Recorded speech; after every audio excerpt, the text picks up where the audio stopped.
So what can you do to help prevent scope creep? Scope creep is when a job or a project takes on a life of its own and goes well beyond the boundaries originally set for that project. That sounds dangerous. So what can you do about scope creep? The fact is, if you don't keep it in check, it can hurt your business.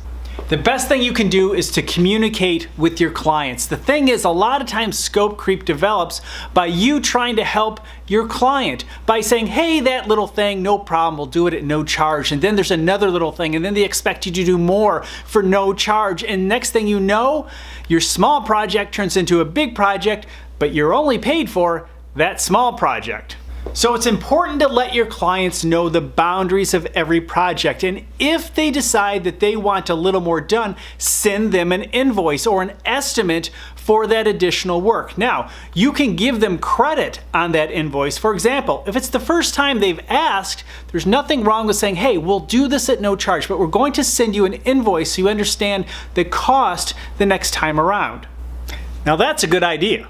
But here's the thing, not only does your client need to understand the full scope of the project, you need to understand the full scope of the project. You must ask questions. If you want to fully understand what is expected, one of the best things you can do is ask the client, what are your expectations when the project is complete? Ask what the project will look like in their eyes when it's all done.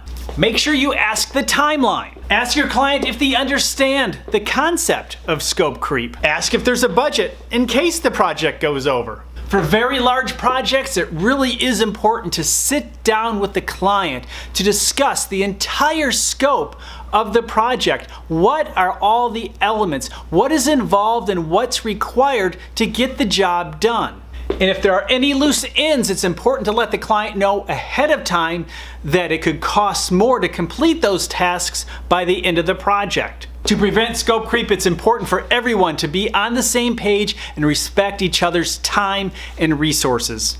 You need to communicate well, and it's important if you're going to do those little extra things for free that you document every single thing and you send an invoice so the client knows the value of what you're offering. This is also worthy of repeating again. At the very beginning of your project, ask your client, what are their expectations and what do they see the project looking like at the very end? What are they paying for? So how do you prevent scope creep? I'm looking forward to reading your answers in the comments below. And of course, if you found this video valuable, make sure you like it and of course share it with your friends. If you don't want to miss a future upload, be sure to subscribe.